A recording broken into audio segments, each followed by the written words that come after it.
লাঞ্চে ব্যাঙের ছাতা খেয়ে 4 লাখ টাকা খরচ করেন নরেন্দ্র মোদী। বেহালার সভা থেকে এইভাবেই আক্রমণ করেছেন মমতা বন্দ্যোপাধ্যায়। তিনি বলেছেন, সোশ্যাল মিডিয়ার মাধ্যমে তিনি জানতে পেরেছেন তাইওয়ানের যে ব্যাঙের ছাতা বা মাশরুম নরেন্দ্র মোদী খান তার এক একটির দাম 80,000 টাকা। লাঞ্চ করতেই প্রধানমন্ত্রী 4 লাখ টাকা খরচ করেন। মমতা বন্দ্যোপাধ্যায় বলেছেন, দিন রাত নরেন্দ্র মোদীর ছবি দেখতে হচ্ছে। তার কথায় তেজস্বী খাটাখাটনি করে লাঞ্চ করছিল, তাতে মাছ ছিল। তা নিয়ে প্রশ্ন তোলা হয়েছে, কেন মাছ খাচ্ছেন তেজস্বী। মমতা বন্দ্যোপাধ্যায় বলেছেন, কে কি খাবে সেটা তার ব্যাপার, কিন্তু বিজেপি তা নিয়েও প্রশ্ন তুলছেন। কে কি খাবে সেটাও ঠিক করে দিচ্ছে।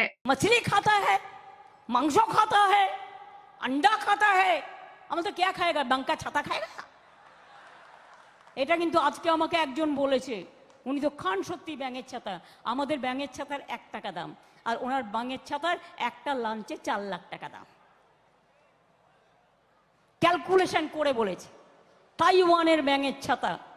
আমি এর মধ্যে যেতে চাইতাম না যদি আপনি এ কথা বলে বাংলা সহ ভারতবর্ষের বিভিন্ন মানুষকে আপনি অপদস্থ না করতেন।